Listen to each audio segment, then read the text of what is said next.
Hello students, welcome to Magnet Brains. मैं आपकी हिंदी की एजुकेटर रूपाली वर्मा। आज आपके लिए जो कुछ भी लेकर आई हूँ, लेकिन उसको बताने से पहले ये बताऊंगी कि मैग्नेट ब्रेन्स जो आपको 100% फ्री एजुकेशन दे रहा है उसका सिर्फ एक उद्देश्य है। क्योंकि हम जब भी कोई काम करते हैं किसी उद्देश्य से करते हैं, तो उसका सिर्फ एक ये उद्देश्य है कि आपकी पढ़ाई में किसी भी तरह का कोई व्यवधान नहीं आना चाहिए। यानी कि कोई भी हडल, जैसे रेस होता है ना, कोई भी हडल आता है तो हमको उसको पार करने में थोड़ा ज़्यादा एफर्ट्स लगाने पड़ते हैं, तो ज़्यादा ध्यान देना पड़ता है। तो हम वो चाहते हैं कि वो हडल्स ना आए, आप सिर्फ कंसंट्रेशन करें अपनी स्टडीज़ में। तो इसीलिए हम आपको 100% फ्री एजुकेशन देते हैं कि मतलब मनी मामले में, यानी कि आर्थिक मामले में आपको किसी भी तरह का कोई परेशानी फेस नहीं करनी पड़े। तो यहाँ पर आना है जब आपको, तो सिर्फ एक चीज़ लेकर आना है, वो है आपका थोड़ा सा एकाग्रता और थोड़ा समय। क्योंकि जितने कंसंट्रेशन के साथ आप वीडियो को देखेंगे उतनी ही जल्दी हर चीज़ को समझेंगे, उसके लिए आपको समय देना पड़ेगा। तो बस ये दो चीज़ें आपको यहाँ देनी है और अपने आपकी पढ़ाई आपको बहुत अच्छे से आपकी हो जाएगी। तो ये दोनों चीज़ों के साथ आइए और 100% फ्री एजुकेशन का पार्ट बनिए और उसका फ़ायदा भी उठाइए। आते हैं फिर आज की वीडियो पर। तो आज का वीडियो जो लोग इससे फ़ायदा उठाने वाले हैं वो है class 10th Hindi course B के स्टूडेंट्स। आपको पता ही होगा कि क्लास 10th में हमारे दो कोर्स चलते हैं, कोर्स ए और कोर्स बी। हर वीडियो में मैं इस चीज़ को क्लियर करती हूँ। इसका मेरा मोटिव सिर्फ एक यही है कि नीचे कमेंट्स में बार बार मेरे पास ये चीज़ें आती हैं कि मैम ये मैं क्लास 10th में तो हूँ पर ये मेरे सिलेबस में नहीं है। इसका सबसे बड़ा कारण ये होता है कि अगर आप सीबीएसई से पढ़ रहे हैं, सीबीएसई मीडियम से काम कर रहे हो, तो ये ध्यान रखो कि वहाँ पर दो कोर्स चलते हैं। तो ये आपको ध्यान रखना है कि अगर आपके पास कोर्स ए चलता है तो आपके पास दो बुक होंगी। वो दो बुक रहेंगी कोर्स ए की, क्षितिज भाग 2 और कृतिका भाग 2। अगर आपके पास कोर्स बी है तो आपके पास बुक रहेगी स्पर्श भाग 2 और संचयन भाग 2। तो जो भी आपका कोर्स है और बुक है उसी हिसाब से पढ़िए। वैसे हमारे हर वीडियो में इस साइड में आपका कोर्स और बुक मेंशन रहता है, उसको देखते हुए आप पढ़िए। फिर उसके बाद जैसे कि हमने बताया कि कोर्स बी में हम करा रहे हैं स्पर्श भाग 2 हमारी बुक। ये हमारी हिंदी की मेन पुस्तक है। ये दो खंडों में विभक्त है, पद्य खंड और गद्य खंड। तो पद्य खंड हम पूरा करा चुके हैं और गद्य खंड के आखिरी अध्याय में आ गए हैं कारतूस में। ये हमारे सामने जो कहानी लिखकर प्रस्तुत करी है ये हबीब तनवीर जी ने प्रस्तुत करी है। तो भारत के जो है एक स्वतंत्रता सेनानी ही का नाम हम ले सकते हैं कि उसकी कहानी यहाँ पर है कि इतना जाबाज सिपाही वो रहा कि खुद अंग्रेज़ों के खेमे में आया, उनसे उन्हीं को मारने के लिए कारतूस लेकर चला गया। तो ये उसकी बहादुरी का ही एक नमूना इस पूरे पार्ट में हमारे सामने प्रस्तुत किया गया है। तो ये पूरा पार्ट हमने डिटेल एक्सप्लेनेशन से पढ़ा हुआ है, अच्छे से पढ़ा है पूरा। हमने इसके एनसीईआरटी सॉल्यूशन किए हैं, मल्टीपल चॉइस क्वेश्चंस किए हैं और जो है वन शॉट रिवीजन या कंप्लीट चैप्टर रिवीजन आप जो कह लीजिए वो भी हमने किया हुआ है। तो आज जो हम करने जा रहे हैं वो है मोस्ट इम्पॉर्टेंट क्वेश्चन। अब ये क्या है? मोस्ट इम्पॉर्टेंट क्वेश्चन आपके टोटल वर्णनात्मक प्रश्न हैं, यानी कि सब्जेक्टिव क्वेश्चन हैं। इनमें पिछले कुछ सालों के बोर्ड एग्जामिनेशन के पेपर में पूछे गए क्वेश्चंस भी शामिल हैं और कुछ ऐसे क्वेश्चन हैं जो एक्सपेक्टेड हैं कि आने वाले सालों में आ सकते हैं। तो इसलिए दोनों ही तरह के क्वेश्चंस को हम लेकर आए हैं, आप अच्छे से अपनी तैयारी कर सको। यहाँ पर ये नहीं है कि आपको ये क्वेश्चन रट के तैयार कर लेने हैं। पहला काम रटने का कभी भी लाइफ में नहीं करना, समझना। तो पहले आप चैप्टर समझना, तब यहाँ पर आना, क्वेश्चंस को समझने की कोशिश करना और फिर उसके हिसाब से आंसर्स को बनाना सीखना। क्योंकि क्वेश्चंस कहीं से भी पूछे जा सकते हैं, किसी भी तरीके से तोड़ मरोड़ के आपके सामने प्रस्तुत किए जा सकते हैं। तो आपके लिए सबसे पहला जो काम है वो है क्वेश्चन को समझना। क्वेश्चन आप तभी समझ सकते हो जब आपने चैप्टर अच्छे से पढ़ा होगा। जब ये आप काम कर लोगे, क्वेश्चन अच्छे से समझ लोगे, तो आंसर ही भी आपको कैसे बनाना है, कितने वर्ड लिमिट होनी चाहिए, ये सभी चीज़ें आप यहाँ सीख जाओगे। तो वर्ड लिमिट तो आपको हर क्वेश्चंस के साथ आपके पेपर में दी रहेगी, उसी के अंदर काम करना है। मैक्सिमम ऐसे भी जो इसके क्वेश्चंस रहते हैं वो 30 से 35 वर्ड्स के ऊपर आपके नहीं जाने चाहिए, उसको आपको ध्यान रखना है। बाकी वर्ड लिमिट आपके क्वेश्चन पेपर्स में दी रहती है, उसी के हिसाब से आप काम करोगे। चलिए शुरू करें फिर आज का। तो पहला प्रश्न है, सवार ने क्यों कहा कि वजीर अली की गिरफ्तारी बहुत मुश्किल है? अब कर्नल के सामने वो जो सवार आया था उसने बोला था कि वजीर अली की गिरफ्तारी बहुत मुश्किल है, ऐसा उसने क्यों बोला था?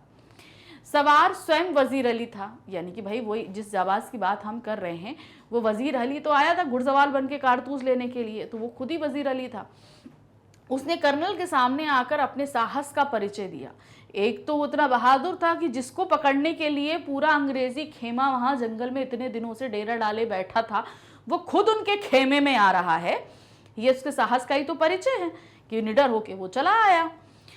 उसे अपनी बहादुरी तथा शक्ति पर पूरा भरोसा था। उसे यह भी पता चल गया था कि उसकी गिरफ्तारी के लिए आए सेना के अधिकारी तथा सिपाही उसे नहीं पहचानते हैं।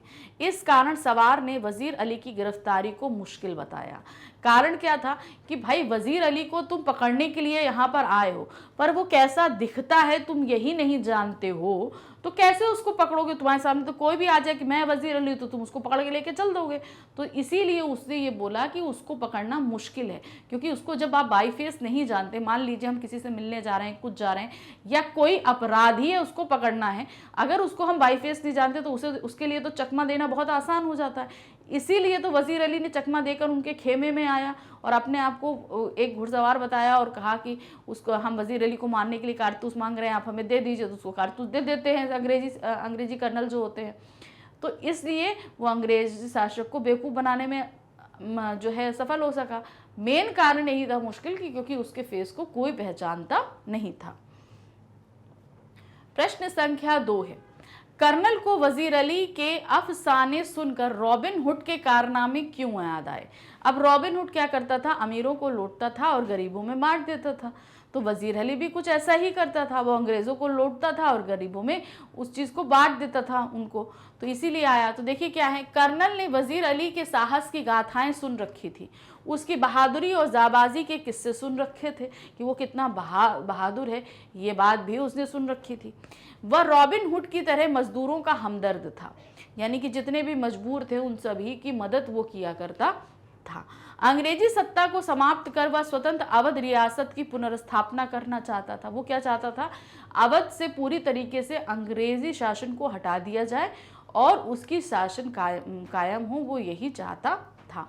उसकी दिलेरी तथा दृढ़ता ने अंग्रेजी फौज का कर्नल भी प्रभावित था। अब वो इतना ज़्यादा दिलेर था, इतना ज़्यादा बहादुर था कि इससे जो अंग्रेज़ों के जो कर्नल थे, जिनके अंग्रेज़ और लेफ्टिनेंट कर्नल और लेफ्टिनेंट के बीच में जो बात हो रही थी, वो जो कर्नल थे वो भी बहुत ज़्यादा प्रभावित थे वज़ीर अली के इस जो है बहादुरी की वजह से। उसने कंपनी के वकील को उसके घर जाकर मार डाला था। उसे वजीर अली के अफसाने रॉबिन हुड की तरह लगते थे। अब वजीर जो अंग्रेजी सत्ता का जो वकील था उसको कहाँ मारा था भाई? वो तो गया था अपना अफसाना लेकर कि भाई बार बार हमें क्यों बुलाते हैं, तो वो उल्टा जो है वजीर उसी पे भड़क गया। तो इस बात से वजीर अली क्रोधित हो गया और उसने एक वजीर क्या कहते हैं वकील को मार दिया था। तो उसके घर पे उसको मार दिया। आप किसी अंग्रेजी वकील को उसी के घर पे मार दो तो बहुत बड़ी बात होती है। तो इससे जिस व्यक्ति ने मारा उसकी बहादुरी और निडरता की तो तारीफ करनी चाहिए कि अंग्रेजी सत्ता के एक तो वकील और उसको उसी के घर पे मार दिया। तो वाकई जो है जिसने भी ये काम किया वो बहुत बहादुर है। प्रश्न संख्या 3 है, शहादत अली ने वजीर अली की पैदाइश को अपनी मौत के रूप में देखा, स्पष्ट कीजिए। भाई शहादत अली जो है वो आसिफुद्दौला का भाई था। आसिफुद्दौला की कोई औलाद नहीं थी, तो तब तक शहादत अली को ये लग रहा था आसिफुद्दौला के बाद भाई मैं गद्दी पर बैठूंगा। लेकिन जब वजीर अली पैदा हुआ तो उसे अपना ये सपना टूटता हुआ दिखाई दिया। उसे लगा कि अब तो आसिफुद्दौला के बाद उसका बेटा वजीर अली बैठेगा, अब मुझे तो बैठने का कोई मौका ही नहीं मिलेगा। तो इसीलिए उसको ये लगा कि ये उसकी मौत के बराबर है। शहादत अली अवध के नवाब आसिफुद्दौला का भाई था। आसिफुद्दौला की कोई संतान नहीं थी, अतः शहादत अली मन ही मन सोचने लगा था कि बड़े भाई के बाद वही अवध का नवाब बनेगा। परंतु जब उसे वजीर अली की पैदाइश का पता चला तो उसके सारे अरमानों पर पानी फिर गया कि उसे अब ये लगा कि भाई अब तो वो नवाब नहीं बनेगा, उस गद्दी पर बैठ ही नहीं पाएगा। उसे अपनी नवाबी खतरे में दिखाई देने लगी। यही कारण था कि उसे वजीर अली की पैदाइश को अपनी मौत समझा, कि मतलब उसके सपनों की मौत, मतलब उसने अपनी मौत समझा। तो ये था, मतलब वो सत्ता का लालची था, वो जैसा व्यक्तित्व का व्यक्ति था, उसे लालच चाहिए, लालची व्यक्ति था, सत्ता, आराम, ये सारी चीज़ें उसको चाहिए थी। तो आसिफुद्दौला तक तो सही था, लेकिन जब वजीर अली पैदा हुआ तो उसे लगा कि अब वो नवाब अपनी गद्दी नहीं हासिल कर सकता। तो उसको अपने सारे सपने टूटते हुए दिखाई दिए, जिसे उसने अपनी मौत के रूप में प्रस्तुत किया है। प्रश्न संख्या 4 है, शहादत अली कौन था? कर्नल उसे अवध के तख्त पर क्यों बैठाना चाहता था? पहला प्रश्न ये है। दूसरा प्रश्न है, कर्नल शहादत अली को अवध के तख्त पर क्यों बैठाना चाहता था? तीसरा प्रश्न है, शहादत अली को कर्नल अवध के तख्त पर क्यों बैठाना चाहता था? कारतूस पाठ के आधार पर बताइए। शहादत अली जो था वो एक बहुत ही आराम पसंद अय्याश व्यक्ति था। तो अंग्रेज ऐसे ही व्यक्ति को गद्दी पर बैठा लेंगे जहां से उसको फायदा होगा। तो उसने वहां पर बैठने के लिए कुछ मुआवजे के तौर पर पैसे का ऐलान किया और हर महीने कुछ देने की भी पेशकश रखी, जिसमें अंग्रेजों को फायदा दिखा। अंग्रेजों को लगा कि हमारा ही एक व्यक्ति जो है बैठ जाएगा, तो इससे हमारा फायदा है। शहादत अली अवध के नवाब आशिफुद्दौला का छोटा भाई था। शहादत अली को अवध के तख्त पर बिठाने के पीछे कर्नल का उद्देश्य अवध की धन संपत्ति पर अधिकार करना था, कि भाई शहादत अली को तो सिर्फ गद्दी चाहिए, ठीक है हम तुम्हें गद्दी पर बैठा देते, लेकिन वहां की जितनी धन दौलत है वो इनडायरेक्टली जो है वो अंग्रेजों के कब्जे में आ जाएगी। शहादत अली अंग्रेजों का मित्र था। उसने अंग्रेजों को अवध की आधी संपत्ति दे दी कि भाई मुझे जो है अगर तुम तख्त पर बैठालते हो तो वहां की आधी संपत्ति जो है हम तुमको दे देंगे। तो अंग्रेज राजी हो गए, भाई उन्हें तो पैसा चाहिए था, जो लूट कर वो ब्रिटेन ले जाना चाहते थे, यही हुआ।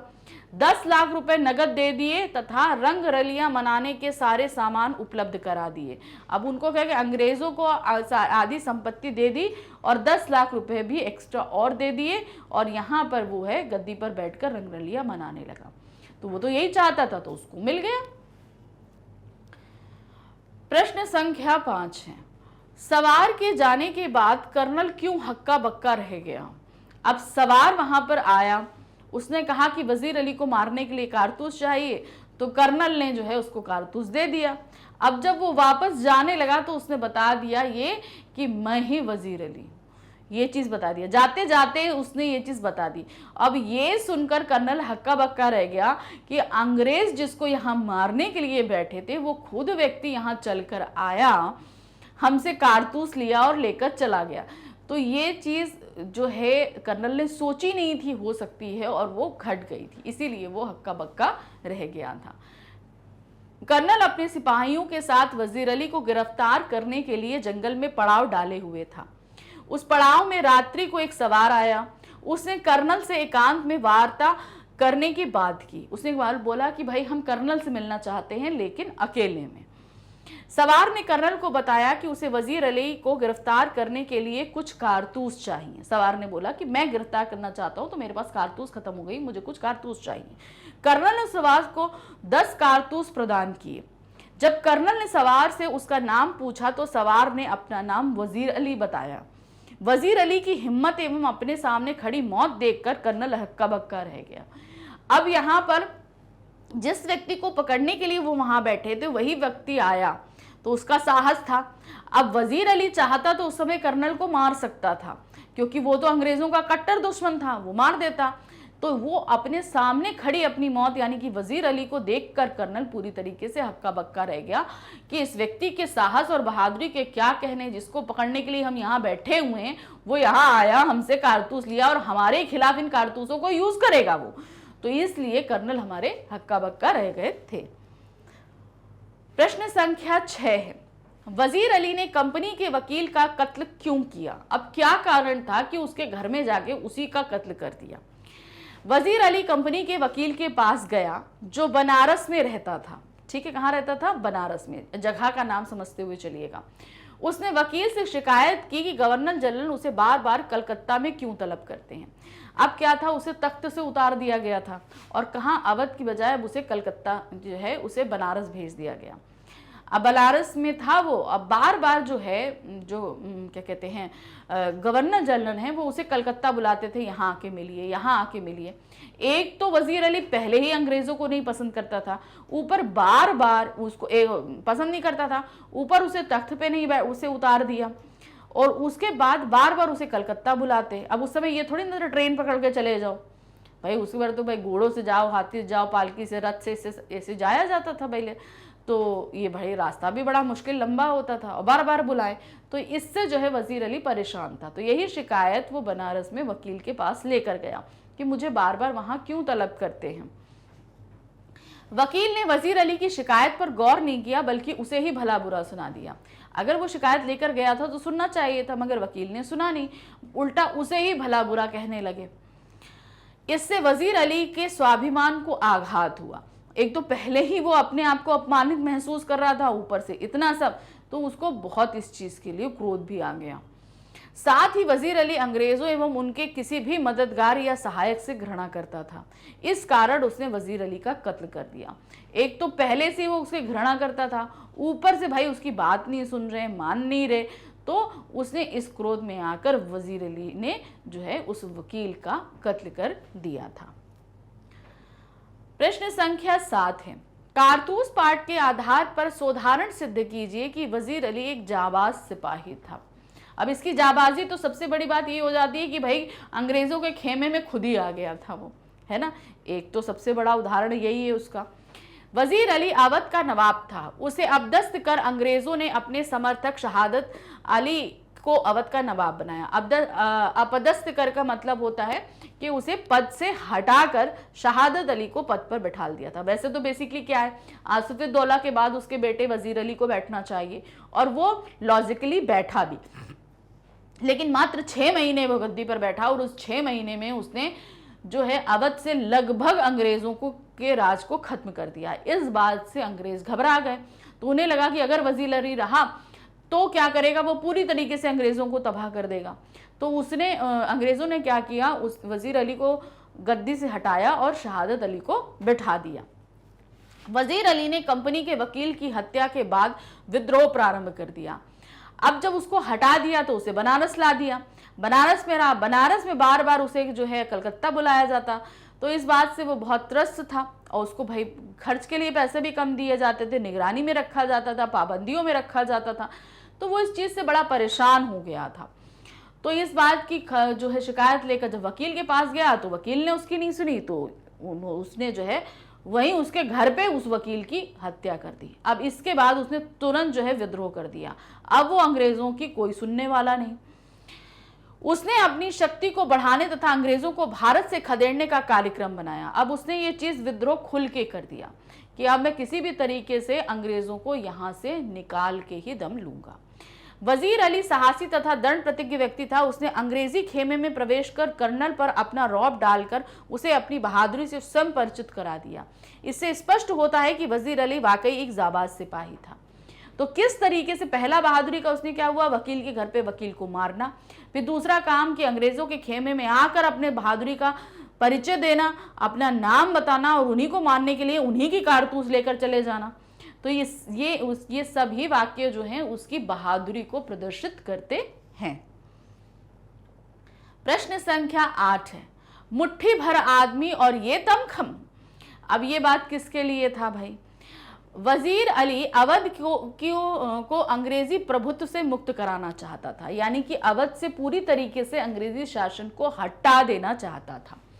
अंग्रेजों ने वजीर अली को अब अपदस्थ कर शहादत अली को नवाब बना दिया था। इस पर वजीर अली ने विद्रोह कर दिया।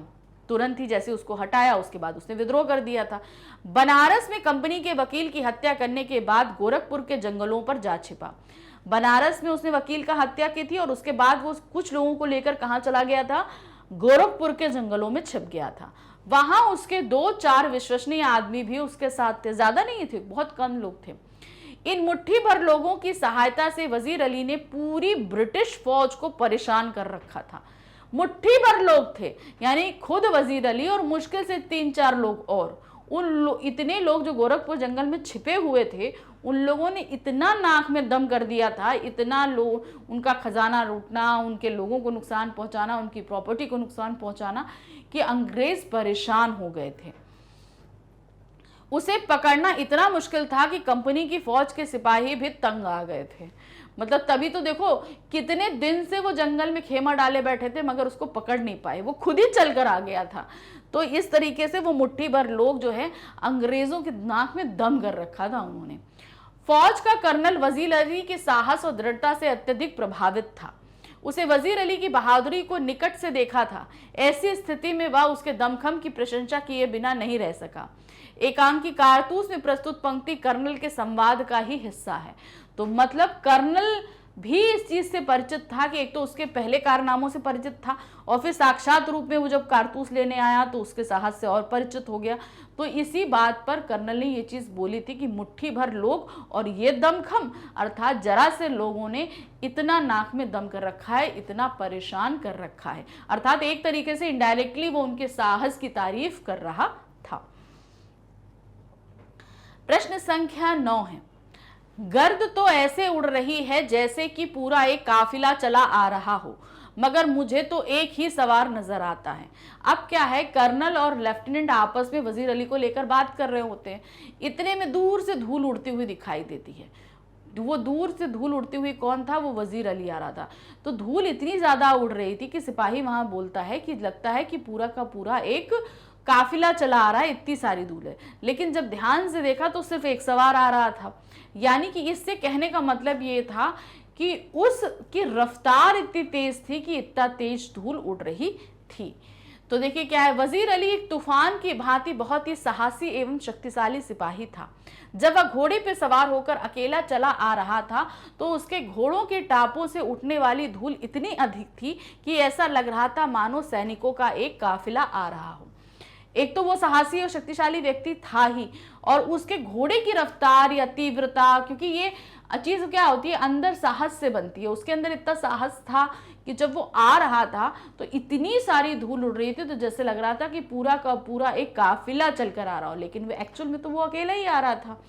तो वो चीज देखकर वहां पे मौजूद अंग्रेजी सिपाही ये बात बोलता है। जो वक्तव्य यहाँ लिखा हुआ है वो अंग्रेजी सिपाही द्वारा बोला गया है। प्रश्न संख्या 10 है, लेफ्टिनेंट ने आदमी है या भूत का प्रयोग किसके लिए तथा क्यों किया है?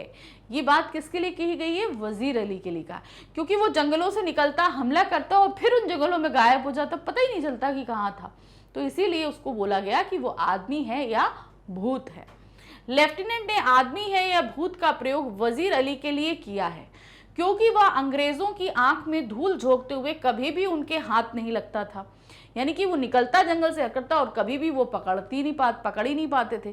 कर्नल के सिपाहियों ने वजीर अली को पकड़ने के लिए पूरा जंगल छान मारा। वह कई हफ्तों तक डेरा डाले बैठे रहे परंतु वजीर अली को गिरफ्तार नहीं कर सके। अब देखिए, आजकल के जंगल मत सोचिए, पहले के जंगल सोचिए, थोड़े घने हुआ करते थे।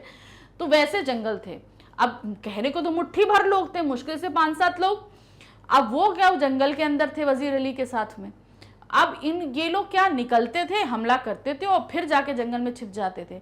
अब इससे जो अंग्रेजी सरकार बड़ी परेशान थी। तो इन लोगों को ये पता था कि गोरखपुर के जंगलों में है। तो भाई पूरा का पूरा एक बटालियन आकर वहां पर डेरे डाल के बैठ जाती है।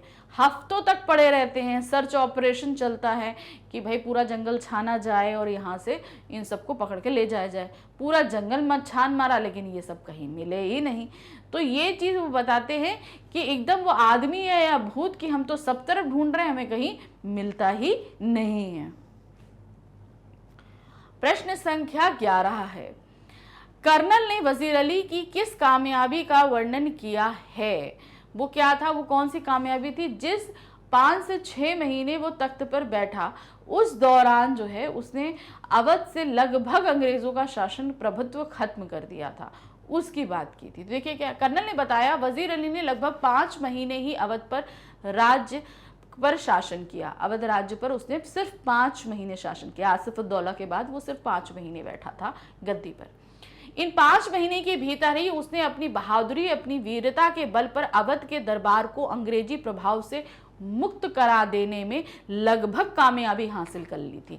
मतलब उन 5 महीनों के अंदर, क्योंकि बचपन से ही उसके अंदर ये चीज रही होगी कि वो नहीं पसंद करता था अंग्रेजों को बिल्कुल। तो जब उसने गद्दी में बैठा उसके हाथ में पावर आ गई।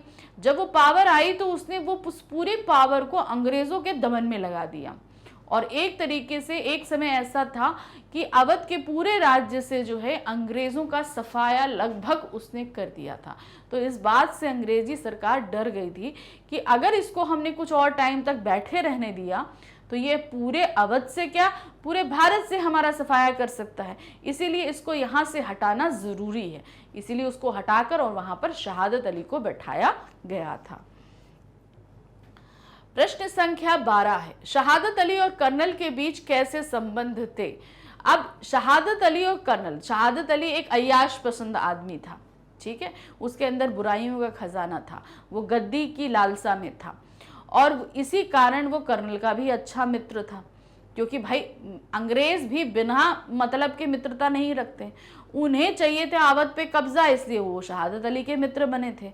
तो इस तरीके से बोल सकते हैं कि दोनों के बीच मित्रता थी। शहादत अली को जो चीज़ चाहिए थी वो अंग्रेज़ों से प्राप्त हो सकती थी और अंग्रेज़ों को जो चाहिए था वो शहादत अली को गद्दी पर बैठा के प्राप्त हो सकता था। इसलिए एक ये स्वार्थपूर्ण मित्रता ही कही जा सकती, सच्ची मित्रता इसको हम नहीं बोल सकते हैं। तो ये अच्छे मित्र थे, कारण क्या कि दोनों की जो स्वार्थ सिद्धि थी वो एक दूसरे से ही होनी थी। शहादत अली और कर्नल के बीच अच्छी मित्रता थी। कर्नल भली भांति जानता था कि शहादत अली ऐश पसंद आदमी है, अतः अपने हित के लिए उसने शहादत अली से दोस्ती की। जैसा कि मैंने बोला, कर्नल जो है अंग्रेज बिना मतलब के कोई काम नहीं करते और उन्होंने वही किया, बिना मतलब के उसने दोस्ती नहीं करी। उसने शहादत अली से दोस्ती क्यों करी? क्योंकि उसका मतलब था, जिसके बदले शहादत अली ने कर्नल को अपनी आधी दौलत के साथ 10 लाख रुपए नगद में दिए थे। अब यहाँ पर, अब जैसे दोस्ती सच्ची मित्रता होती है तो बदले में कुछ तो नहीं दिया जाता, लेकिन जब हुई तो उनको उसने शहादत अली ने मतलब से दोस्ती करी कि तुम मुझे गद्दी पर बैठा लो। कर्नल ने दोस्ती इसलिए करी कि हम तुमको गद्दी पर बैठा लेंगे, तुम हमको यहाँ दौलत दोगे, तो उसके बदले 10 लाख रुपए उनको मिले। तो यहाँ पर क्या था, एक तरीके से मतलब की दोस्ती थी दोनों के बीच में। प्रश्न संख्या 13 है, कर्नल ने खतरनाक आदमी किसे और क्यों कहा है? अब कर्नल ने शमशुद्दौला को खतरनाक आदमी कहा है, क्यों कहा है? देखिए, कर्नल ने शमशुद्दौला को खतरनाक आदमी कहा क्योंकि वह अंग्रेजों का दुश्मन था, उन्हें हिंदुस्तान से बाहर फेंकना चाहता था। उसने अंग्रेजों को हिंदुस्तान से बाहर निकालने के लिए अफगानिस्तान के बादशाह शाह जमा को हिंदुस्तान पर हमला करने का आमंत्रण दिया था। दोनों मिलकर हिंदुस्तान को अंग्रेजों के शासन से मुक्त कराना चाहते थे। अब देखिए, ये नहीं है कि अंग्रेजी जो स्वतंत्रता है वो 1857 से शुरू हुई, ये बहुत पहले से चली आ रही है। हर व्यक्ति ने अपने समय में बहुत ही कोशिश करी है और लगातार इन लोगों का दमन करते करते करते करते आखिर में अंग्रेज आकर थक गए और 1947 में उन्होंने भारत को जो है छोड़कर चले गए, हमें पूरी तरीके से स्वाधीन कर दिया। तो एक तरीके से यहाँ कह सकते हैं कि बहुत पहले से ही बात चल रही थी। तो एक खतरनाक आदमी की बात उन्होंने करी, शमशुद्दौला की, जो अंग्रेज़ों से बहुत ज़्यादा नफरत करता था। तो उसने अंग्रेज़ों के सफाया के लिए अफगानिस्तान के शाहजमे को, यहाँ पर बताया क्या है, शाह जमा को हिंदुस्तान में आमंत्रित किया कि आप यहाँ आकर आक्रमण कीजिए, हमारे साथ यहाँ हमला कीजिए और अंग्रेज़ों को यहाँ से निकाल कर बाहर फेंकिए। अब अगर मान लीजिए अफगानिस्तान के राजा और शमशुद्दौला मिलकर ये काम करते तो अंग्रेजों के लिए मुश्किल होता, इसीलिए शमशुद्दौला का दमन पहले ज़रूरी था और शमशुद्दौला और वज़ीर अली भी मिलने का खतरा था। इसीलिए जो है उन्होंने यहाँ पर कर्नल जब लेफ्टिनेंट से बात कर रहा था तो उन्होंने ये चीज़ बयां करी कि जो क्या कहते हैं शमशुद्दौला है वो बहुत ही खतरनाक व्यक्ति था। क्यों? क्योंकि वो बाहर से भी सपोर्ट मंगा रहा था अंग्रेज़ों को यहाँ से हटाने के लिए। नेक्स्ट क्वेश्चन है क्वेश्चन नंबर 14। अफगानिस्तान के बादशाह को हिंदुस्तान पर हमला करने के लिए वजीर अली ने क्यों बुलाया था? अब यहाँ पर शमशुद्दौला के साथ मिलकर जो है वजीर अली ने भी उनको अफगानिस्तान से बुलाया था। वजीर अली की इच्छा थी कि शाह जमा की मदद से पहले अवध के शासन पर कब्जा करें, कि पहले हम अवध पर कब्जा कर लें, क्योंकि वहाँ पे तो शहादत अली बैठा था, तो पहले हम अवध पे कब्जा करेंगे तो फिर वहाँ की सारी रसदों और वहाँ की सेना हमारे कब्जे में आ जाएगी, तो इस तरीके से हम अफगानिस्तान के शासक की मदद कर पाएंगे। उसके पश्चात अंग्रेज़ों को हिंदुस्तान से बाहर भगाने की कोशिश करें। इसीलिए अफगानिस्तान के बादशाह को हिंदुस्तान पर हमला करने के लिए वजीर अली ने बुलाया था कि आप आइए और यहाँ से इनको निकालिए। प्रश्न संख्या 15 है, लेफ्टिनेंट व्यक्तिगत स्तर पर वजीर अली को बहादुर क्यों मानता था? पठित पाठ कारतूस के आधार पर बताइए। अब क्या है, वो व्यक्तिगत तौर पे हम, मतलब एक तो होता है कि हम सामूहिक रूप से किसी का, जैसे वो एक अंग्रेज था, तो अंग्रेजों की तरफ से अगर हम देखें तो एक सोच ये थी कि वजीर अली खतरनाक है उनके के लिए, एक आतंकवादी है, उसे पकड़ना है, ये होता है। ये अंग्रेजों की अपनी एक सोच थी वजीर अली के लिए। लेकिन हर एक व्यक्ति की अपनी एक पर्सनल थिंकिंग होती है कि किसी व्यक्ति के लिए वो क्या सोचता है। तो यहाँ पर जो अंग्रेजी कर्नल था उसकी अपनी ये सोच थी कि भाई वजीर अली बहुत बहादुर है। अब वो बहादुर क्यों उसको बताया गया, जैसे यहाँ पर बताया ना बहादुर है, तो उसको बहादुर क्यों बताया गया? क्योंकि देखिए गोरखपुर का जंगल कोई इतना बड़ा नहीं है जहां पर वो छिपा हुआ था। उसको पकड़ने के लिए इतने लंबे समय से प्रयास चल रहा था, लेकिन कोई उसे पकड़ नहीं पा रहा था। तो जाहिर सी बात है उसकी बहादुरी, अब बहादुरी कोई ऐसी थोड़ी ना शारीरिक शक्ति से आती है, उसमें दिमागी भी बहुत कुछ मिला होता है। अर्थात वो एक बहादुर व्यक्ति है अपने दिमाग के साथ में, जिसने अंग्रेजों की नाक में दम कर रखा है और पकड़ में नहीं आता। तो ये एक अपनी पर्सनल राय कर्नल की वजीर अली के लिए थी। कारतूस पाठ के अंतर्गत लेफ्टिनेंट व्यक्तिगत स्तर पर वजीर अली को बहादुर इसलिए मानता था क्योंकि वह लंबे समय से उनके हाथ नहीं आ रहा था, बहुत समय से उसके हाथ नहीं आ रहा था। अब ये नहीं कि उसी समय जब डेरा डाले वो जंगल में बैठे थे तब नहीं, बहुत पहले से कोशिश हो रही है, नहीं कोई पढ़ पा रहा था। एक अकेले व्यक्ति ने ब्रिटिश शासन की एक पूरी फौज की नाक में दम कर रखा था। यानी एक अकेला व्यक्ति जो मुश्किल से 4-5 लोगों के साथ वहां जंगल में था, इतने लोगों ने जो है मिलकर अंग्रेजी फौज की नाक में दम करा। एक तो मिल नहीं रहा था और दूसरा भूत की तरह सामने आए, कांड करे और अंदर चल के भाग जाए, तो इससे भी परेशान थे वो लोग सब। तो यहाँ पर मतलब एक व्यक्ति अकेला अपना इतना साहसी हो सकता है, ये उनके लिए एक सोच का विषय था। प्रश्न संख्या 16 है, वजीर अली किस पद पर था? उसे कंपनी ने उस पद से क्यों हटाया? तो वजीर अली क्या था? वो अवध के नवाब के पद पे था। उसके हटाने का कारण क्या था? क्योंकि 5 महीने के अपने शासन में उसने अवध के राज्य से लगभग अंग्रेजों को साफ कर दिया था, हटा दिया था। तो इसीलिए जो है उसको वहां से हटाने का काम इन लोगों ने सोचा कि भाई किसी तरीके से उसको यहां से हटाओ। वजीर अली को अवध के नवाब का पद मिला था क्योंकि आशिफुद्दौला का वो पुत्र था। आशिफुद्दौला अवध के नवाब थे, तो उसके बाद उनके पुत्र को ही वो तख्त मिलना था, तो उनको मिला। उसे कंपनी ने जबरन पद से हटा दिया था क्योंकि कंपनी उसे अपने लिए खतरा मानती थी, अपना शत्रु समझती थी। वह अपने किसी चाटुकार व्यक्ति को उस पद पर बैठाना चाहती थी जिससे कंपनी को लाभ हो सके। अब कारण क्या था उसको हटाने का? क्योंकि एक तो वहां से अवध से इनको कुछ मिल नहीं पा रहा था और दूसरा इनको नुकसान ये हो रहा था कि धीरे धीरे इनकी जितनी भी सत्ता थी, इनके अधिकार थे, उन्हें हटाया जा रहा था। तो इस बात से अंग्रेजी शासक बहुत परेशान थे। उन्होंने बोला कि अब हमें अवध की गद्दी पर ऐसे व्यक्ति को बैठाना चाहिए जिससे हमको फायदा हो सके।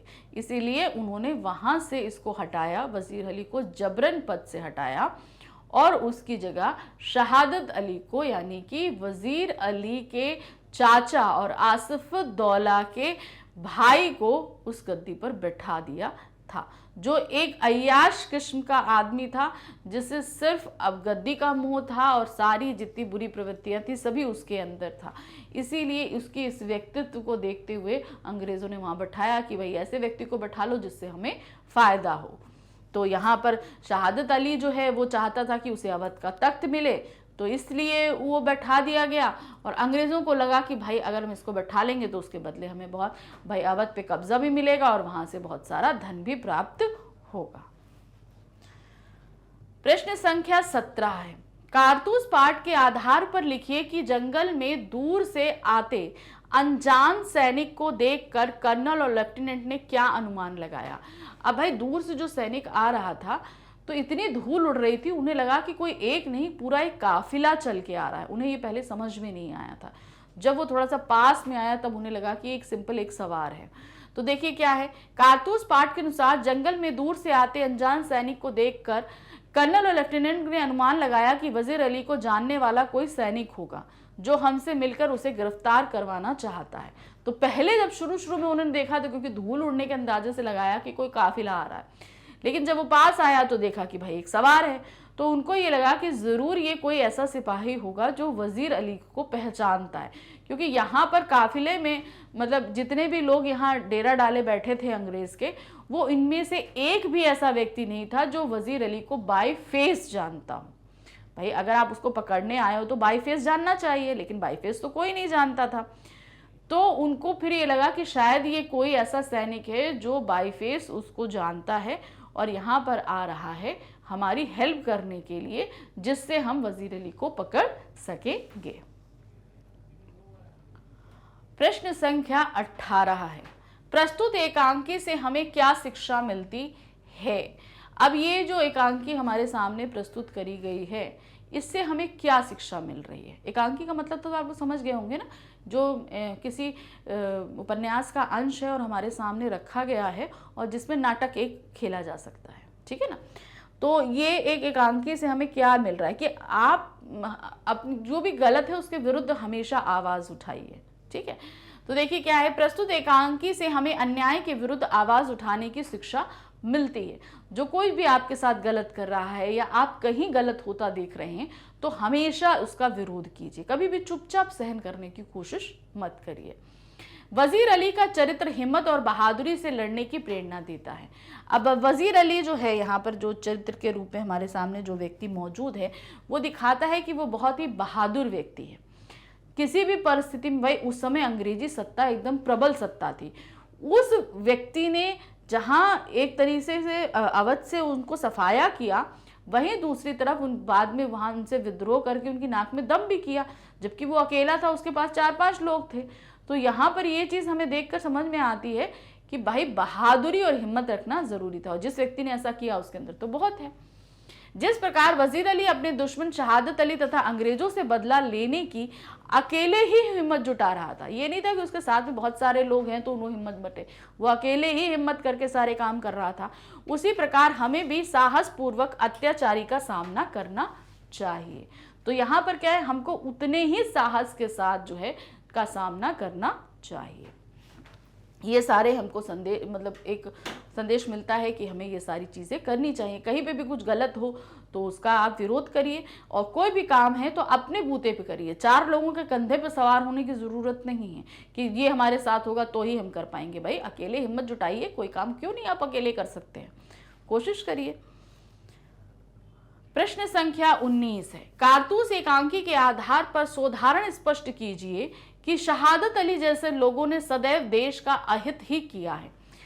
अब आप देखिए, वो आप हो भारत के, ठीक है, लेकिन आपने अपने स्वार्थ के लिए जो है बहुत कुछ अंग्रेजों का साथ दिया। तो ये इस तरीके से लोग जो है ना हमेशा क्या किया, उन्होंने जो है देश का अहित किया, चाहे वो अंग्रेजों के समय हो या अंग्रेजों के बाद। अभी भी ऐसे बहुत से लोग हैं जो अपनी स्वार्थ सिद्धि के लिए राजनीति करते हैं, राज्य में आए हैं या कोई भी काम है जो सिर्फ अपने स्वार्थ के लिए कर रहे हैं। तो ऐसे लोग हमेशा देश के लिए खतरा ही होते हैं। कारतूस एकांकी के आधार पर शहादत अली अंग्रेजों का मित्र और एक बेहद ऐश पसंद आदमी है। शहादत अली जैसे लोग अपने ऐशो आराम को बनाए रखने के लिए कुछ भी कर सकते हैं, ठीक है। ये एक ऐश पसंद मतलब उसको जो अपना ऐशो आराम अय्याशी जो करना, खाना पीना नाचना गाना जो कुछ है, वो उस समय के लोगों का, नवाबों का जो ऐश हुआ करता था वही सारी चीज़ें थी। तो उसको अपनी ये सारी चीज़ें बहुत प्रिय थी। आसपास क्या हो रहा है, क्या घटित हो रहा है, किससे हमारे देश को नुकसान है, हमारे राज्य को नुकसान है, उससे कोई मतलब नहीं था, क्योंकि उसे सिर्फ पहले अपने आप को देखना था।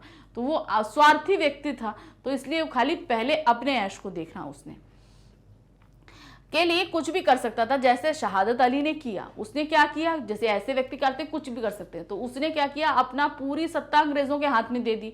तुम हमें भैया अपना आराम से जिंदगी जीने दो, मैं अवध का नवाब बन के रह रहा हूँ, मेरे लिए बस ठीक है, अब मुझे कुछ नहीं चाहिए, अब तुम मेरी प्रजा के साथ कुछ करो, चाहे जैसा करो, मुझे कोई मतलब नहीं है। अपनी जायदाद का आधा भाग और 10 लाख रुपए अंग्रेजों को दे दिए उसने, जबकि वे देश के विरुद्ध षड्यंत्र रच रहे थे। किसको? अंग्रेज देश के विरुद्ध षड्यंत्र। तुमने एक भारतीय होते हुए क्या किया, अंग्रेजों का साथ दिया जो पूरे देश पर अत्याचार कर रहे थे। ऐसे लोगों के कारण देश की संपदा का उपयोग देश के विरुद्ध होता है। तो ऐसे लोग क्या है भाई, देश की चीज थी और अंग्रेज देश के विरोधी थे, वो हमारे देश की संपदा का प्रयोग हमारे ही विरुद्ध, हमारे ही लोगों के खिलाफ कर रहे थे, उनके लिए हथियार ला रहे थे, उनको प्रताड़ित कर रहे थे, अपना ऐशोआराम देख रहे थे, यहाँ के लोगों को परेशान कर रहे थे। इस प्रकार शहादत अली जैसे लोग हमेशा देश का अहित ही करते हैं। तो ऐसे लोग क्या होंगे, जो सिर्फ अपने लिए सोचते हैं। ऐसे लोग हमेशा से जो है वो देश का बुरा करते रहे हैं, आज कर रहे हैं और आगे करते भी रहेंगे। जो सिर्फ अपने लिए सोचते हैं, देश के हित के लिए नहीं सोचते, जनता के लिए नहीं सोचते।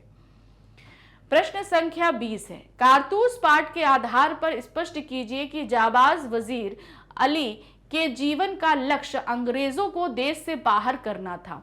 अब आपको यहां पर बताना है कि ये जो हमने पाठ पढ़ा, इसमें जो वजीर अली था उसका लक्ष्य था बस किसी तरीके से अंग्रेजों को देश से खदेड़ देना है। तो इसके लिए उसने देखो, सबसे पहले तो जब वो तख्त पे बैठा तो 5 महीने में उसने अंग्रेजों की सत्ता को खत्म किया अवध से। तो ये एक पहला उदाहरण। दूसरा उदाहरण, उसने अफगानिस्तान के शाह जमा को बुलाया अंग्रेजों का सफाया करने के लिए। तो यहाँ पर और फिर उसके बाद क्या हुआ, जब उसने बनारस में वकील का कत्ल कर दिया, उसके बाद जब उसने विद्रोह कर दिया तो गोरखपुर के जंगलों में फंस के पूरी तरीके से खुले तौर पर अंग्रेजों के विरुद्ध बिगुल बजा दिया। तो इस तरीके से कई ऐसे वाक्य हैं जो ये सिद्ध करते हैं कि वजीर अली जो है वो किसी भी तरीके से अंग्रेजों को देश से बाहर निकालना चाहता था। कारतूस पाठ का उद्देश्य जाबाज वजीर अली की वीरता एवं साहस को सबके सामने लाना था। वजीर अली की वीरता का उद्देश्य क्या है? वह है अंग्रेजों से भारत की भूमि को मुक्त कराना, किसी भी तरीके से अंग्रेजों को भारत से बाहर निकालना। वस्तुतः जाबाज वजीर अली समय के साथ साथ इस तथ्य से परिचित हो गया था कि ब्रिटिश शासन किसी भी दृष्टि से भारत एवं भारतवासियों के लिए श्रेयकर नहीं है, क्योंकि वो भाई एक नवाब का बेटा था। तो ये चीज वो वहां से रहकर बचपन से ही सीखता आया, कि देखता आया कि अंग्रेज कभी भी भारत के लिए अच्छा नहीं कर रहे और न यहाँ रहने वालों के लिए अच्छा कर रहे। इस चीज से वो परिचित था, इसीलिए बचपन से ही उसके दिल में क्या था, अंग्रेजों के लिए एक घृणा पैदा होती गई थी, नफरत पैदा होती गई थी। और यही चीज हुई, जब वो तख्त पे बैठा तो उसकी घृणा पूरी तरीके से बाहर आ गई। तो वो ये जानता था कि ब्रिटिश सरकार जितनी भी है वो कोई ऐसा काम नहीं करती जिससे भारत का भला हो या यहाँ पे रहने वाले लोगों का भला हो। यह धारणा स्पष्ट होते ही उसने अंग्रेजों को भारत की भूमि से बाहर खदेड़ने की ठान ली। जैसे ही उसे ये सारी चीजें समझ में आई, उसने तुरंत अपना एक लक्ष्य बनाया, अपने जीवन का ध्येय बनाया कि उसे अंग्रेजों को भारत से बाहर खदेड़ना है, और इसी में उसने अपने जीवन को पूरी तरीके से जो है लगा दिया। उसके जीवन का लक्ष्य ही अंग्रेजों को देश से बाहर करने का बन गया। उसने अपनी 5 महीने की हुकूमत में ही अवध के दरबार को ब्रिटिश प्रभाव से लगभग मुक्त कर दिया। वह अफगानिस्तान के बादशाह को हिंदुस्तान के ब्रिटिश शासकों पर आक्रमण करने का निमंत्रण देता है कि भाई आइए। तो ये उसके कार्य है, सब दिखाए जा रहे हैं। वह अंग्रेजी हुकूमत के खिलाफ लगातार संघर्ष करता रहा। उसने कंपनी के वकील का भी कत्ल कर दिया। उसकी योजना यही थी कि वह अपनी शक्ति बढ़ाकर अंग्रेजों को भारत से निकालकर बाहर करे। तो इसीलिए जो कुछ लोगों के बीच में था, तभी उसका दमन स्टार्ट कर दिया गया कि किसी तरह इनको रोक दो। तो ये था कि बस हमारी शक्ति बढ़ती, भाई अंग्रेज शासन तो बहुत बड़ी तादाद में यहाँ भारत में था। तो जब तक वो अपनी संख्या नहीं बढ़ाता, अपनी ताकत नहीं बढ़ाता, इनसे खुलकर युद्ध नहीं कर सकता था। इसीलिए वो छापामारी युद्ध कर रहा था, छिपकर युद्ध कर रहा था। तो इसे उसका ध्येय था कि किसी तरह हमारी लोग हम पर शामिल हो जाएं और मैं युद्ध करके इन लोग को बाहर निकाल दूं। उसने अपनी वीरता या जाबाजी से अंग्रेजों के मन में एक खौफ पैदा कर रखा था। डर ही तो था कि भाई लोग, मतलब इतना था कि वो भूत की तरह आता था, भूत की तरह चला जाता था। तो ये डर उसने अपने कारनामों की वजह से अंग्रेजों के दिलों में बिठा दिया था। प्रश्न संख्या 21 है, सच्चे देशभक्त में कौन कौन से गुण होने चाहिए? अब यहाँ पर हमने वजीर अली को एक सच्चे देशभक्त के रूप में देखा। तो ऐसा ही अगर एक कोई सच्चा हम देशभक्त बोलें तो उसमें कैसे गुण हम देख सकते हैं? जहां पर हमने एक देशद्रोही यानी कि शहादत अली को देखा, तो तो वहीं एक देशभक्त वजीर अली को भी देखा। अब आपके हिसाब से एक देशभक्त में क्या क्या गुण होने चाहिए? सच्चा देशभक्त वही होता है जो अपने देश से प्रेम करता है। अपना देश प्रेम वह अपने क्रियाकलापों से प्रकट कर सकता है। जरूरी नहीं है, अब आज के समय में तो चलो नहीं है, आज के समय में जरूरी नहीं है कि हम जाके बॉर्डर पे जाकर लड़ें तो ही हम एक सच्चे देशभक्त हैं। हम ऐसे बहुत से काम कर सकते हैं अंदर रहकर जिससे हमारी देशभक्ति प्रकट होती है। हम देश की जो प्रॉपर्टी है उसके लिए सोचें, यहाँ के पेड़, पर्यावरण, पशु पक्षी, यहाँ के गरीब लोगों की सेवा, इन सारे जैसे काम भी करें तो भी हम एक सच्चे देशभक्त, क्योंकि कहीं ना कहीं हम डायरेक्ट नहीं तो इनडायरेक्टली तो देश को सपोर्ट करते ही हैं। देश प्रेम प्रकट करने के लिए शत्रु से युद्ध करना ही आवश्यक नहीं। मैंने तो बोला ना कि जरूरी नहीं है कि आप बॉर्डर पे जाकर जो है शत्रु से लड़े तो ही आपका देश प्रेम प्रकट हो, ऐसा जरूरी नहीं है। अपने देश के शक्ति बोध व सौंदर्य बोध को बनाए रखकर भी हम अपना देश प्रेम प्रकट कर सकते हैं। यानी कि हमारे देश की शक्ति, यानी कि यहाँ के लोगों की सेवा करें तो यहाँ के लोग यहाँ पर जो है स्वस्थ होंगे, समृद्ध होंगे, तो हमारे देश की शक्ति बढ़ेगी। सौंदर्य बोध का मतलब तात्पर्य क्या है? यहाँ के पर्यावरण, यहाँ के पशु पक्षी, इन सभी का हम संरक्षण करें तो यहाँ का सौंदर्य बढ़ेगा। तो वही है, तो इसको बना रखकर भी हम देश प्रेम प्रकट कर सकते हैं। अर्थात यदि हम अपने देश की तुलना दूसरे देशों से करके उनकी कमियों को उजागर नहीं करते तो हम उसका शक्तिबोध बढ़ाते हैं। यानी कि हम अपने देश को किसी दूसरे देश से अगर कंपेयर करें और हम ये बोले कि हमारे देश में ये खामी है, हमारे देश में वो खामी है, तो क्यों भाई, हम अपने देश की खामियां क्यों निकाल रहे हैं? हमें तो पहली बात तो कंपेयर नहीं करना। अगर कंपेयर करना है तो आप इस बेसिस पे करो कि हमारा देश दूसरे देश से किस किस मामले में बहुत ही अच्छा है, तो ये कंपैरिजन करके हमें जो है अपने देश की बुराई नहीं करनी है। यदि सार्वजनिक स्थलों को साफ रखते हैं, घर के बाहर गली सड़कों को साफ रखते हैं, बाहर जाकर अनुशासन में रहते हैं, तो भी हम देश प्रेम का परिचय देते हैं। अपने घर को, आसपास को, गली मोहल्ले को साफ सफाई करना, पेड़ों को लगाना, उनका संरक्षण करना, ये सारे काम करते हैं तो भी हम अपने देश के प्रति प्रेम करते हैं। ये भी एक तरीका है देश प्रेम को प्रकट करने का। अतः देश हित में किया गया प्रत्येक कार्य देश प्रेम का परिचायक है। तो सच्चा प्रेम क्या है? जरूरी नहीं है देश प्रेम कि हम बॉर्डर पे जाके लड़ें। हम कोई भी काम जो देश के भले के लिए करते हैं वो हमारा देश प्रेम है। हम देश प्रेम को प्रकट करते हैं। प्रश्न संख्या 22 है, पाठ के आधार पर वजीर अली की बहादुरी, हिम्मत का परिचय अपने शब्दों में दीजिए। अब हमने पूरा पाठ पढ़ा है, यहाँ पर हमें वजीर अली की बहुत सारे बहादुरी के और साहस के हमने कारनामे दिए। अब ऐसे आपको अपने शब्दों में बनाकर लिखना है। कैसे लिखेंगे? देखिए, वजीर अली एक जाबाज सिपाही था।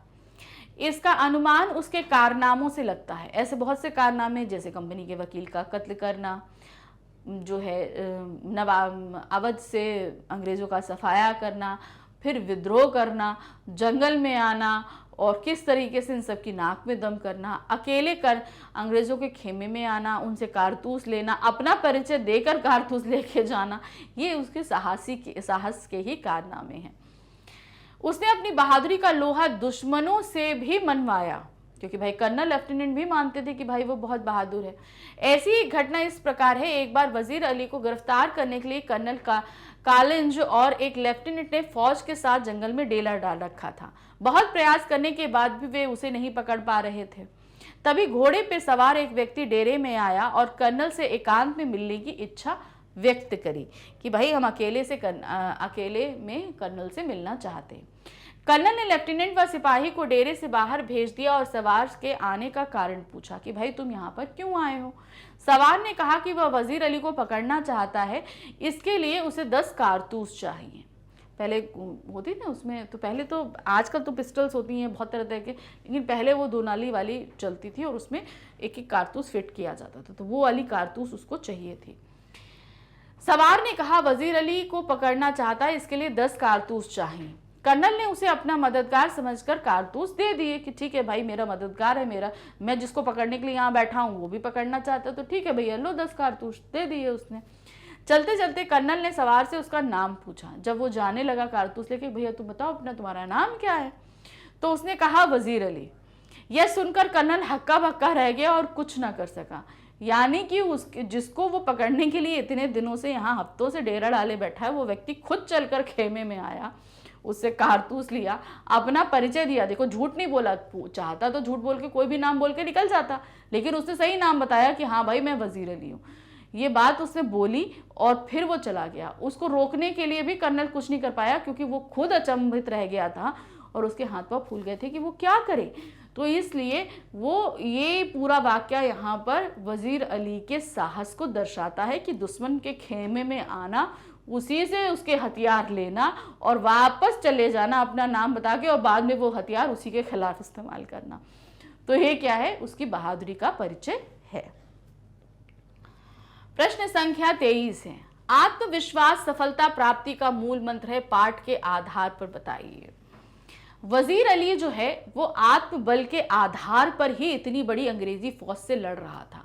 वो था कितना, वो खुद अकेला था, उसके पास 4-5 लोग थे, मुट्ठी भर लोग जो है पूरी अंग्रेजी शासन सत्ता के नाक में दम करके रखा हुआ था। तो ये किसके बल पे था, उसके अंदर जो कॉन्फिडेंस था, जो आत्मबल था, वो उसी के बल पे काम कर रहा था।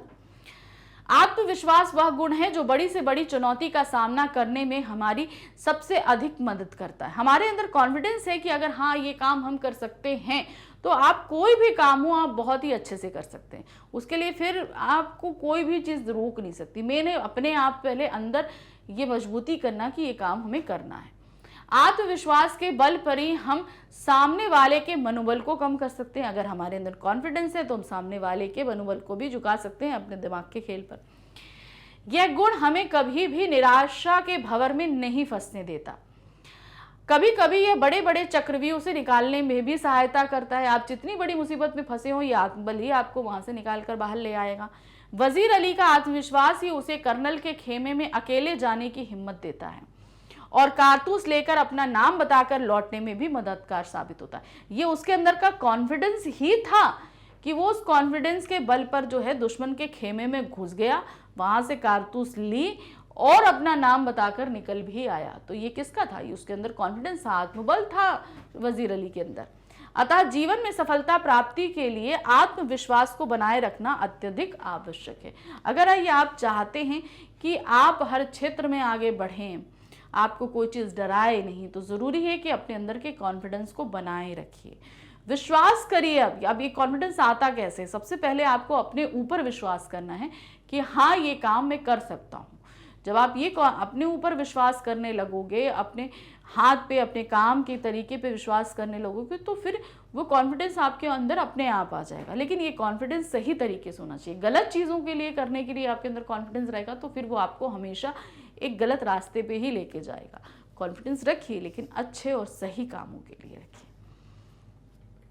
प्रश्न संख्या 24 है, कारतूस शीर्षक की सार्थकता स्पष्ट करते हुए कोई नया शीर्षक सुझाइए तथा उस शीर्षक का आधार स्पष्ट कीजिए। अब इस पाठ का नाम कारतूस है। अब अगर इस जो हमने एकांकी पूरी देखी, तो अब आपको बताना है कि क्या इस पाठ का नाम जो कारतूस रखा गया है वो एकदम सही है। ये तो बताना ही है, सार्थकता को सिद्ध करना है, सही है ये तर्क देना है, लेकिन साथ ही साथ आपको एक नया नाम सुझाना है इस पाठ के लिए और बताना है कि वो किस तरीके से सार्थक हो सकता है। देखिए क्या है, एकांकी कारतूस का शीर्षक इसकी मुख्य घटना या फिर एकांकी के मर्म पर आधारित है। अब मुख्य घटना क्या थी, जो एंड में आके वो कारतूस मांगता है, तो उसी मेन उस मुख्य घटना पर ही इसका नाम कारतूस रख दिया गया है। एकांकी को लिखने का उद्देश्य ही जाबाज सिपाही वजीर अली की वीरता को प्रदर्शित करना था। अब ये एकांकी लिखने का मतलब क्या था, क्योंकि वजीर अली की जो बहादुरी है उसको लेखक सामने व्यक्त करना चाहते थे, इसीलिए उन्होंने इसको लिखा भी है। उसकी वीरता का सर्वश्रेष्ठ प्रदर्शन तभी हो सकता है जब या तो युद्ध की पृष्ठभूमि तैयार की जा सकती है, यानी कि अब अगर उसकी वीरता को दिखाना है तो युद्ध की पृष्ठभूमि तैयार करनी होगी, हाँ ये बड़ा वीर व्यक्ति है, या इस तरह का कोई एक माहौल बनाना होगा जैसे कि खेमे में आके वो आया और कारतूस लेकर गया, उसने वजीर अली की वीरता का प्रदर्शन होता है। या फिर वजीर अली को कायरों की तरह नहीं बल्कि वीर सिपाही की तरह ब्रिटिश सेना का प्रत्युत्तर देने की तैयारी करते हुए दिखाना है कि किस तरीके से वो वीरता के साथ वहां आता है और उनका उत्तर देता है। ये कुछ ऐसा करके दिखाना होता। यहाँ पर दूसरी स्थिति को ही शामिल किया गया है। इसमें उसकी निडरता या निर्भीकता तथा साहस दिखाते हुए अंग्रेजों से लोहा लेने की तैयारी में संलग्न वजीर अली कर्नल के सामने आता है कि वो अंग्रेजों से लोहा लेना चाहता था, इसकी तैयारी कर रहा था, इसीलिए उसे कारतूस चाहिए था और इसीलिए वो कर्नल के पास आता है और चला जाता है। कारतूस लेता है, आता है और लेकर चला भी जाता है। वजीर के समान आने का बहाना और कारतूस, अतः यह शीर्षक बिल्कुल सिद्ध है। तो वजीर क्या है, वो किस तरीके से आंधी की तरह सामने आता है और कारतूस लेकर चला जाता है, ये इसीलिए कारतूस अगर इस पाठ का नाम रखा गया है तो एकदम सार्थक है, क्योंकि वो एक जरिया था। कारतूस क्या था, वो अंग्रेजों अपनी बहादुरी दिखाने और अंग्रेजों को बेवकूफ बनाने का एक अच्छा तरीका बताया गया है, इसलिए इसका बिल्कुल सार्थक है। जिससे वजीर अली की चारित्रिक विशेषताएं स्पष्ट होती। चारित्रिक विशेषताएं क्या है, साहस है, बहादुरी है, बुद्धिमत्ता है, ये सभी कुछ हमें इस चीज से साबित हो जाती है। एकांकी की अन्य शीर्षक जाबाज सिपाही वजीर अली भी उपयुक्त हो सकता है। एक ये अन्य शीर्षक भी देख सकते हैं, क्योंकि एकांकी का उद्देश्य ही वजीर अली के जाबाजी और साहस को उजागर करना है। अब ये एकांकी का उद्देश्य क्या था, वजीर अली की जाबाजी और उसके साहस को दिखाना। अगर हम ये दे दें एक सिपाही, एक जाबाज सिपाही वजीर अली, तो यहाँ पे इस शीर्षक से ही ये जाहिर हो जाता कि हम वजीर अली के साहस को इस पूरी एकांकी में प्रदर्शित करने वाले हैं। तो ये भी एक सही जो है शीर्षक हो सकता था। प्रश्न संख्या 25 है क्या है, कारतूस पाठ के आधार पर वजीर अली की चारित्रिक विशेषताओं का उदाहरण सहित वर्णन कीजिए। अब वजीर अली के अंदर चरित्र के रूप में देखें तो बहुत सारी विशेषताएं हैं। अब इनको आप या तो पॉइंट्स में दे सकते हो, हेडिंग में दे सकते हो, या अलग अलग पैराग्राफ में दे सकते हो। तीनों में से किसी भी तरीके से आप इसे आराम से स्पष्ट कर सकते हैं। तो देखिए यहाँ पर क्या है, कारतूस पाठ के आधार पर वजीर अली की चारित्रिक विशेषताएं निम्नलिखित है। तो पहला क्या है, जाबाज सिपाही। अब वो एक जाबाज सिपाही था, ये चीज वजीर अली एक जाबाज सिपाही था।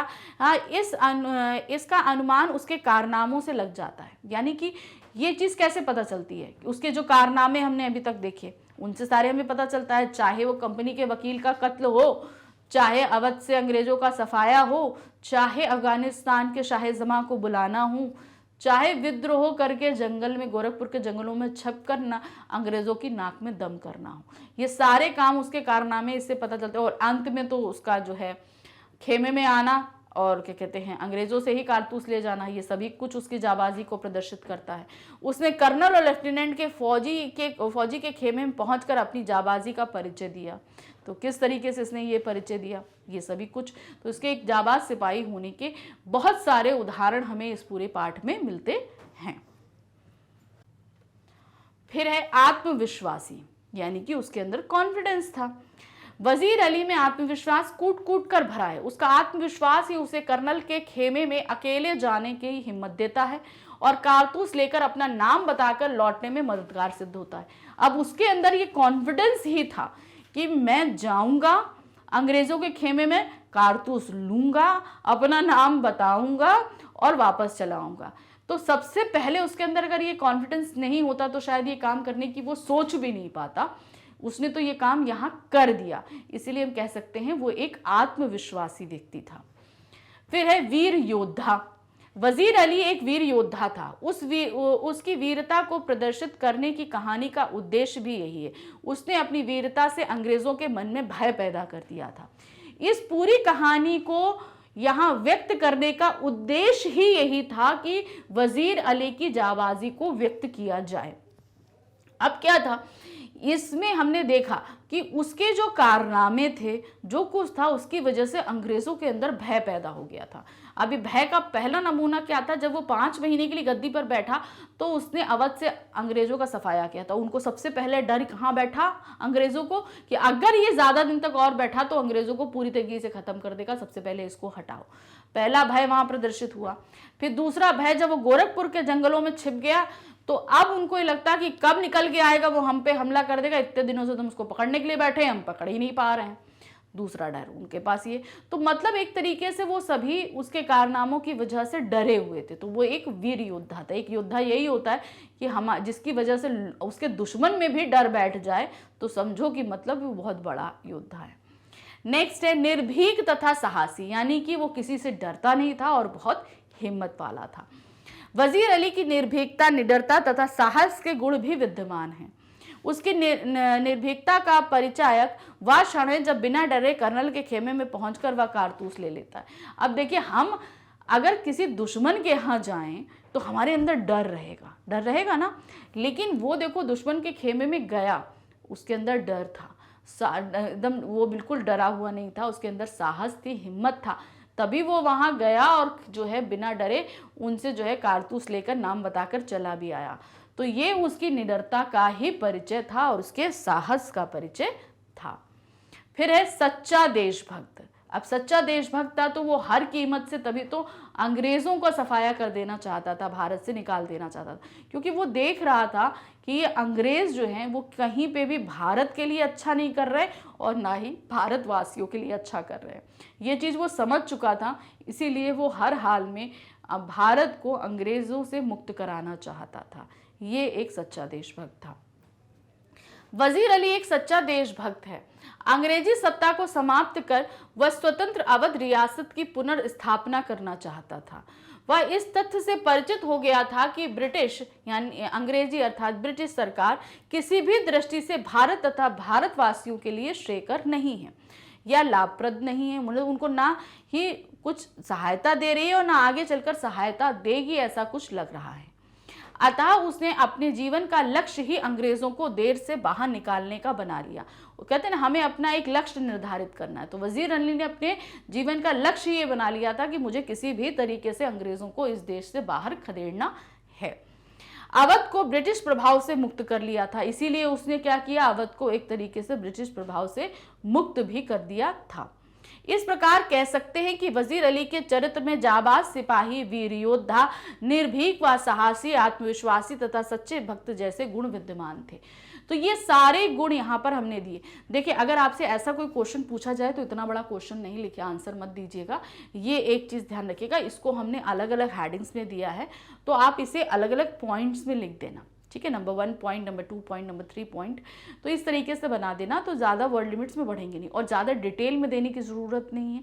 उसको एक एक लाइन में एक्सप्लेन कर देना, क्योंकि आप जब भी आंसर दोगे आपको वर्ड लिमिट के अंदर रहना, वर्ड लिमिट के बाहर मत जाना, ये कोशिश करना, क्योंकि अगर आप वर्ड लिमिट के बाहर पहुंचे तो उसी जगह चीज़ें गड़बड़ हो जाएंगी। तो यहाँ पर ये पूरा इतना लंबा डिटेल में देने की ज़रूरत हमने इसलिए समझी ताकि हम उसकी विशेषताओं को आपसे डिटेल में समझा सकें, ताकि आप उसे एक शॉर्ट नोट में लिख भी सकते हो। तो आप जो है ना एक एक पॉइंट्स बनाकर फटाफट इसे एक्सप्लेन कर देना, तो वो वर्ड लिमिट के अंदर आ जाएगा। तो इस तरीके से हमने ये जो कारतूस पार्ट था, इतना बढ़िया पार्ट, हमने जहाँ अपने इतिहास के बारे में जाना, वहीं पर हमने बहुत से चारित्रिक गुणों को अपनाने की प्रेरणा भी प्राप्त करी। तो बहुत अच्छा पार्ट था, हमने फटाफट सारे क्वेश्चंस किए, उनके आंसर्स बनाए, काफ़ी कुछ सीख लिया। जैसा कि हमने आपको वीडियो के शुरू में बताया था कि जो मैग्नेट ब्रेन्स है हमारा चैनल, वो आपको 100% फ्री एजुकेशन दे रहा है। लेकिन अब ये 100% फ्री एजुकेशन आपको मिले कैसे, सबसे बड़ी बात ये है। तो इसके लिए आपको कुछ नहीं करना है, आपको सिर्फ 3 जगह में से किसी भी एक जगह जाकर आप ये प्राप्त कर सकते हो। आप YouTube पे जा सकते हैं, आप हमारी वेबसाइट magnetbrains.com पे जा सकते हैं, आप हमारे ऐप को प्ले स्टोर से डाउनलोड कर सकते हैं। तीनों में से आप कहीं पर भी जाओ, आपको 100% फ्री एजुकेशन मिलेगी। आप तीनों जगह जाओ या तीनों में से कहीं पे भी जाकर आप पढ़ोगे, आपको कहीं कोई पेमेंट नहीं करना, लेकिन आप हमारी वेबसाइट पे और ऐप पे आके बहुत ही सिस्टमैटिक ढंग से पढ़ाई कर सकते हो। यानी कि आपको एक टॉपिक पढ़ने के बाद दूसरे टॉपिक को ढूंढने के लिए बिल्कुल परेशान नहीं होना पड़ेगा। जैसे होता है ना कि हम लोग ऑनलाइन जब पढ़ते हैं तो हमारा एक टॉपिक था, हमें पढ़ना था, तो हमने उसको फटाफट वीडियो निकाला, देख लिया, पढ़ लिया। अब उससे कनेक्टेड जो दूसरा टॉपिक है वो ढूंढने के लिए हमें फिर से मशक्क़त करनी पड़ती है, यहाँ जाओ, वहाँ जाओ, ये देखो, वो देखो। तो यहाँ पर आपको ये सारे काम नहीं करने पड़ेंगे, ना ही किसी तरह की परेशानी उठानी पड़ेगी। यहाँ पर आप आते हो, सबसे पहले आप CBSE इंग्लिश मीडियम में हो, हिंदी मीडियम में हो, यूपी बोर्ड हो, MP बोर्ड है, बिहार बोर्ड है, कोई भी बोर्ड जिसमें भी है, आपको बस अपना सिलेक्ट करना। जैसे ही आपने सिलेक्ट किया, आपके जितनी क्लासेस हैं सब सामने हैं, आप अपना क्लास सेलेक्ट करो। जैसे ही आपने क्लास सेलेक्ट किया, आपके सामने सारे सब्जेक्ट्स और बुक्स हैं।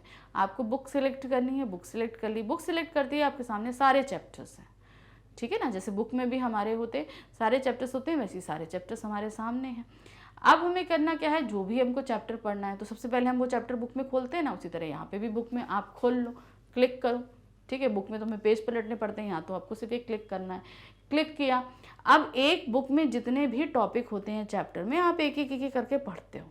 अब आप क्या है, यहाँ पे जितने भी टॉपिक हैं इन्हें आपको अलग अलग वीडियो में एक्सप्लेन कर दिया गया है। अगर कोई छोटा टॉपिक है तो आपको एक ही वीडियो में पूरा चैप्टर भी एक्सप्लेन कर दिया गया है। तो बस आपको वो एक्सप्लेनेशन के एक वीडियो या कई वीडियो जो है, या आपको सिंगल एक कोई टॉपिक देखना है या 2 टॉपिक देखने हैं, आप उनको देख लो। जैसे आपने उनको देख लिया, जैसे आप देख लेते हो, देखने के बाद आपको करना क्या है, उसके बाद हमारा नेक्स्ट आ जाता है एनसीईआरटी सॉल्यूशन। अब आपको क्या करना है, उसका जो एनसीईआरटी सॉल्यूशन है, आप उसको फटाफट देख लो, सारे क्वेश्चन आंसर्स कंप्लीट हो गए।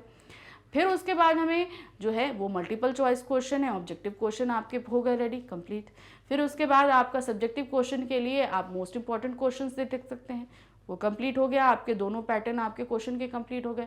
फिर आती है रिवीजन की बारी। तो रिवीजन करने के लिए आप देख सकते हैं कंप्लीट चैप्टर रिवीजन, जिसमें आप पूरे चैप्टर को एक बार में रिवाइज करोगे और साथ ही साथ कुछ क्वेश्चन आंसर्स कर लोगे। पूरे रिवीजन के बाद आ जाते हैं एग्जाम। तो एग्जाम्स के दौरान हम आपको दे देते हैं सैम्पल पेपर्स। सैम्पल पेपर्स आप अच्छे से सॉल्व करिए, अपनी पूरे एग्जाम्स की तैयारी बहुत अच्छे से कर लीजिए। करने के बाद इसके साथ ही साथ जो बोर्ड क्लासेस हैं उनके हमने प्रीवियस ईयर क्वेश्चन पेपर्स भी आपके लिए करा के रखे हैं, उनको देखकर आप अच्छे से अपने एग्जाम्स की तैयारी कर सकते हैं। तो जितना कुछ मैंने आपको बताया, ये सभी कुछ आपको 100% फ्री मिल रहा है, तो अच्छे से पढ़िए। ये बुक तो हमारी समाप्त हो गई है, लेकिन अभी हमारी हिंदी की पूरक पुस्तिका बाकी है, उसके मोस्ट इंपॉर्टेंट क्वेश्चंस हम लेकर आएंगे, यानी कि संचयन भाग 2 के। तो मिलते हैं नेक्स्ट वीडियो में नेक्स्ट चैप्टर के साथ में। Thank you for watching, bye bye.